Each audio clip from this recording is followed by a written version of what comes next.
שלום לכם, זו תמונה מתוך חדר השינה, כשבחוץ יש אנטנה סלולרית, בבניין הצמוד פה, ממש צמוד.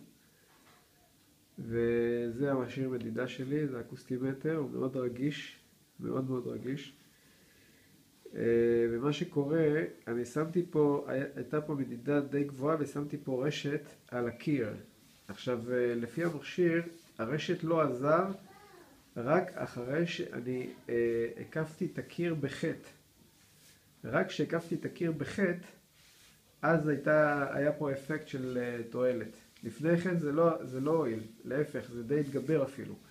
עכשיו למעלה לא שמתי וגם על הקרקע לא שמתי, מהסיבה שלקחתי בחשבון שפשוט יש ברזלים במבנה, בחלק, ברצפה וגם בתקרה.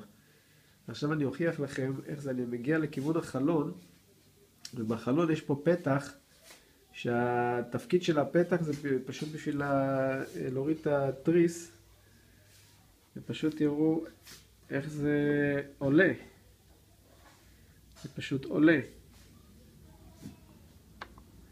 במיוחד כשאני יוצא החוצה, הנה אני יוצא החוצה מחוץ לחלון, תראו לכמה זה מגיע. זה מחוץ לחלון.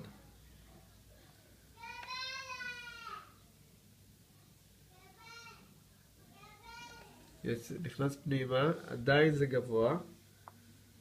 עדיין זה גבוה. כשאני סוגר את הרשת, זה יורד לאפס. סוגר את הרשת, יורד לאפס. פותח את הרשת, שוב זה עולה. זה נכנס דרך החריץ הזה.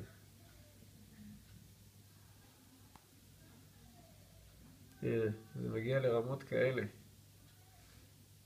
כשזה נכנס דרך החריץ, זה עוד אפילו לא מחוץ. הנה, אני יוצא החוצה, מחוץ לרשת, ותראו לאן זה מגיע.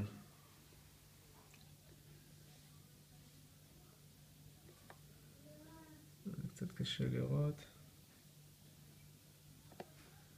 בכל אופן זה מחוץ לרשת. ופה זה בתוך המבנה, אבל יש חריץ פה. ועדיין נכנס, ואז כשאני סוגר את החריץ, מגיע לאפס. הנה, סגירה, אפס. פותח את החריץ, עוד פעם זה חודר פנימה. בכל אופן, אני ממליץ לכם, אם אתם רוצים לעשות כזה דבר, פשוט לעבוד עם מכשיר מדידה כדי שזה לא יהיה גרוע יותר. פשוט הרשת הזאת, היא לא מאפשרת לגלים האלה לצאת, היא לוקדת אותם, או בחוץ או בפנים. לכן צריך מאוד מאוד להיזהר עם הרשת הזאת. צריך לעשות בדיקה כמו שצריך, עם מכשיר, תוך כדי העבודה עם הרשת. וכמובן שצריך לא לדבר או להתעסק עם משהו בווי-פיי או סלולר בתוך החדר הזה שהוא מוגן עם רשת. כי פשוט זה נהיה יותר גרוע, יותר חמור. אני מקווה מאוד שעזרתי לכם במשהו.